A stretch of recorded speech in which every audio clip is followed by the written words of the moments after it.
Bismillahirrahmanirrahim. Assalamualaikum warahmatullahi wabarakatuh. Alhamdulillah, wassalatu wassalamu ala rasulillah wa ala alihi wa sahbihi wa man walah. Amma ba'du. Anak-anakku yang soleh dan soleha, bagaimana kabar kalian? Alhamdulillah, semoga semuanya dalam keadaan sehat selalu dalam lindungan Allah Subhanahu wa taala, dan kembali semangat kita untuk belajar ya. Kita sekarang akan mempelajari pelajaran pendidikan agama Islam. Kita sudah sampai di pelajaran yang ke berapa ya, Narik ya? Yang ke-14 ya, dengan judul tentang kisah Nabi Isa alaihi salam. Anak-anakku, Nabi Isa ya merupakan sosok kontroversial di antara umat manusia di dunia ini, yaitu antara umat Islam, umat Nasoro, dan umat Yahudi ya. Orang Islam menganggap Isa adalah seorang nabi yang mulia, bukan Tuhan, dan apalagi bukan Tuhan dan bukan pula anak Tuhan ya. Kemudian kalau orang Yahudi menganggap Nabi Isa adalah anak hasil zina, dan mereka mengaku telah membunuh Nabi Isa dengan menyalibnya. Padahal tuduhan orang Yahudi ini sangat salah sekali ya.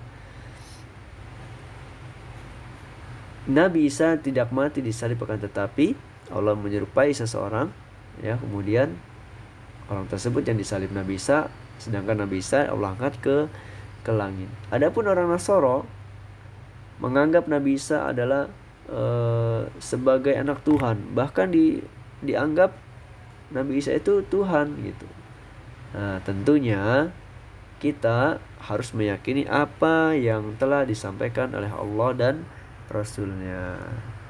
Anak-anakku yang dirahmati oleh Allah Subhanahu wa taala, kita akan masuk ke bagian yang A, halaman 137 ya, tentang kelahiran Nabi Isa alaihi salam.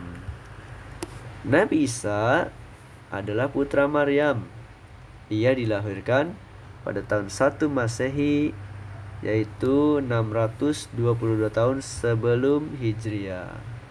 Nabi Isa alaihissalam dilahirkan tanpa memiliki ayah, dan itu merupakan kekuasaan Allah Subhanahu wa taala ya, kehendak Allah Subhanahu wa taala. Dan ini merupakan mudah bagi Allah ya, sebagaimana halnya Nabi Adam diciptakan tanpa memiliki ayah dan ibu. Maryam, yaitu ibunya Nabi Isa alaihissalam, adalah putri dari Imron ya. Imron ini seorang alim ulama, pemimpin para ulama ya, dikenal di kalangan Bani Israel ketika itu ya. Ia adalah pengurus Baitul Maqdis, yaitu Masjidil Aqsa ya. Nah, Maryam ya, sejak kecil ia dikenal sebagai gadis mulia. Bahkan Maryam adalah salah satu wanita ya, penghulu surga, kata Rasulullah Shallallahu alaihi wasallam. Maryam selalu mengabdi di Baitul Maqdis. Ia hidup di bawah asuhan Nabi Zakaria. Anak-anakku, ketika Maryam lahir ya, bapaknya Imron ya telah bernazar kepada Allah kalau nanti anaknya lahir ya, ia jadikan anaknya sebagai agar anaknya nanti itu berkhidmat di Baitul Maqdis ya. Baitul Maqdis itu salah satu tempat yang dimuliakan oleh Allah Subhanahu wa taala setelah Mekah, Madinah, kemudian Baitul Maqdis. Nah, di sana Maryam mengabdikan dirinya ya, karena memang itu nazar bapaknya Imron. Kemudian ia di bawah asuhan Nabi Zakaria ya. Ketika Maryam lahir, banyak para pendeta-pendeta ketika itu ingin memelihara, mengasuh Maryam, akan tetapi pilihannya jatuh kepada Nabi Zakaria, yaitu Nabi Zakaria adalah masih ada hubungan paman dengan Maryam, ya. Sampai ketika Maryam dewasa, sudah dewasa, ya, hari-harinya Maryam itu selalu ada di Baitul Maqdis beribadah pada Allah, ya. Kemudian Zakaria yang merawatnya, Zakaria yang membawakan makanan kepada Maryam, ya, dan begitu seterusnya sampai suatu ketika Maryam sudah dewasa, ya. Allah menguji Maryam dengan mengutus malaikat Jibril datang dalam wujud manusia, ya, seorang laki-laki yang sangat tampan menemui Maryam, ya. Nah, Maryam wanita yang dikenal soleh oleh penduduk Bani Israel. Nah, ketika Maryam didatangi oleh malaikat Jibril dalam bentuk manusia, Maryam langsung menutupnya dengan hijab, ya. Dia langsung meminta perlindungan kepada Allah agar Maryam, ya, karena Maryam menyangka laki-laki ini ingin menggoda atau ingin merayu Maryam, padahal ia adalah seorang malaikat yang berbentuk manusia. Nah, berkata malaikat Jibril kepada Maryam, ya, aku adalah, ya, utusan Allah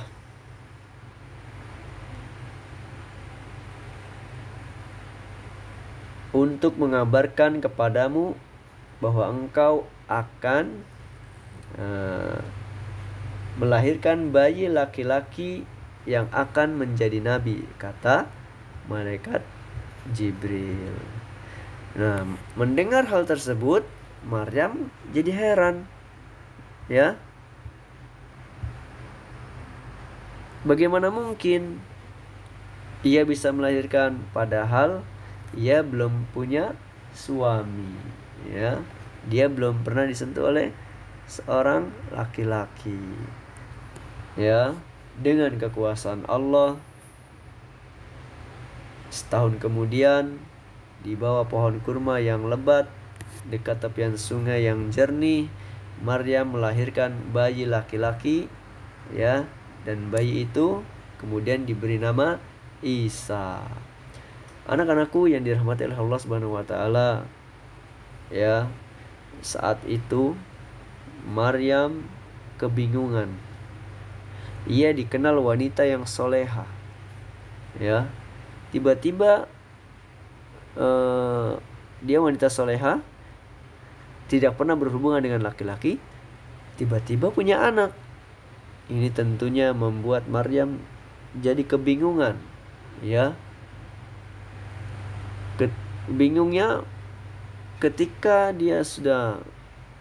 Maryam hendak melahirkan, dia merasakan sakit, merasakan kelaparan, ya, merasakan kehausan.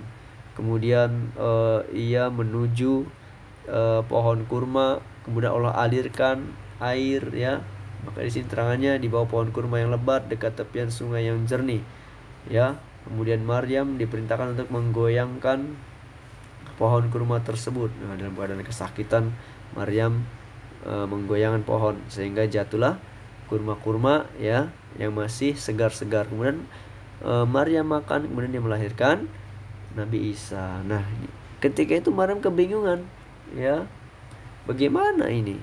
Apa kata orang-orang? Saya belum nggak punya suami, tapi sudah punya anak, gitu, ya. Nah, inilah kekuasaan Allah Subhanahu wa ta'ala. Anak-anakku yang dirahmati oleh Allah Subhanahu wa ta'ala, kita lanjut ke halaman 138, ya. Ketika Maryam sudah melahirkan, ya, Maryam membawa pulang bayinya, ya. Masyarakat gempar melihatnya. Mereka mengejek Maryam karena mempunyai bayi tanpa ayah. Bagaimana tidak, Maryam dikenal wanita yang soleha, selalu menjaga diri, tiba-tiba punya anak. Ya. Akhirnya Maryam tidak menanggapi ejekan tersebut. Ia hanya diam, ya, dan memberi isyarat sambil menunjukkan anaknya. Ya, memberi isyarat agar mereka bertanya sendiri pada bayinya tanpa bersuara Maryam. Kemudian, ya, Allah Maha Kuasa atas segala sesuatu. Ya, Nabi Isa alaihissalam yang masih bayi mampu berbicara dan mengatakan bahwa dirinya adalah hamba Allah dan aku adalah akan menjadi nabi dan aku akan membawa Injil, ya. Dan ibunya adalah wanita yang mulia lagi terpuji akhlaknya. Nah, setelah mengatakan hal tersebut, ya, Nabi Isa menangis kembali seperti bayi seperti biasanya. Nah, anak-anakku yang dirahmati Allah Subhanahu wa taala, ya, secara ringkas, ya, di bagian A ini demikian.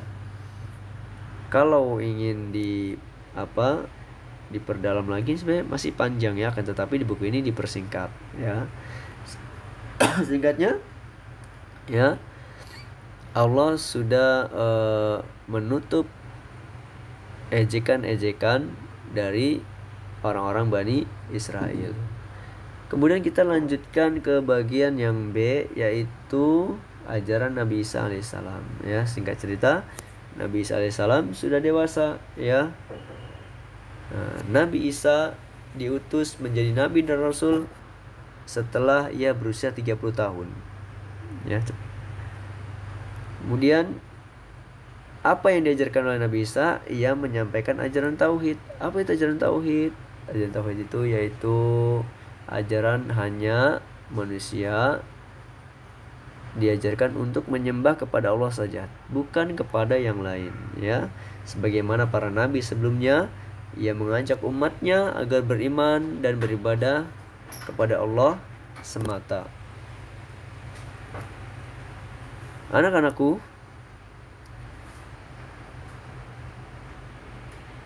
masih di halaman 138, ya. Nabi Isa mempunyai murid-murid setia. Nah, murid-murid tersebut disebut dengan Hawariyun, ya.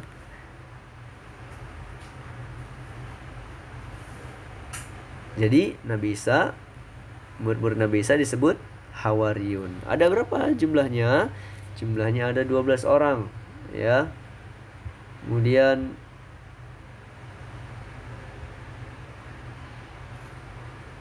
ajaran Nabi Isa ini ditentang oleh kaumnya, yaitu Bani Israel dari kaum Yahudi, ya. Oleh karena mereka menganggap orang Yahudi itu mempunyai anak bernama Uzair. Nah, mereka selalu berusaha agar Nabi Isa dijauhi, dimusuhi, dan dibenci oleh masyarakat, dan dibenci oleh raja Bani Israel. Anak-anakku yang dirahmati oleh Allah Subhanahu wa taala, kita masuk ke bagian yang C, ya. Kaum Yahudi tadi sudah diterangkan di bagian awal bahwasanya Yahudi tidak menganggap Nabi Isa, ya, karena Nabi Isa dianggap anak zina. Tapi hal itu sudah Allah bantah di dalam Al-Quran dan hadis-hadis Nabi Muhammad SAW. Sekarang kita masuk yang ke C, mukjizat Nabi Isa alaihissalam, ya. Nabi Isa alaihissalam dianugerahi mukjizat oleh Allah, ya. Kita perhatikan di sini berupa apa saja, yaitu berupa wahyu, ya, berupa kitab Injil. Kemudian Nabi Isa dapat menyembuhkan kebutaan orang buta dan kusta. Kusta itu penyakit kulit, ya, bisa disembuhkan oleh Nabi Isa. Kemudian Nabi Isa juga pernah menghidupkan orang yang sudah mati. Ya. Berarti mukjizatnya yang pertama menyembuhkan kebutaan dan kusta, kemudian menghidupkan orang yang mati, ya. Dan Nabi Isa juga dapat membuat burung dari sebongkah tanah. Kemudian Nabi Isa alaihissalam tiup, ya, kemudian burung itu jadi hidup. Kemudian mukjizat selanjutnya adalah ia dapat menurunkan makanan dari langit. Masya Allah. Semua itu dapat terjadi atas izin Allah Subhanahu wa ta'ala. Anak-anakku yang dirahmati oleh Allah Subhanahu wa ta'ala, ya. Sampai di sini pelajaran kita. Mudah-mudahan dapat dipahami dengan baik. Yang benar tentunya hanya dari Allah Subhanahu wa ta'ala, dan yang salah tentunya dari Bapa dan dari syaitan. Wallahu a'lam bishawab. Ya. Subhanaka Allahumma wa bihamdika asyhadu an la ilaha illa anta astaghfiruka wa atubu ilaik. Assalamualaikum warahmatullahi wabarakatuh.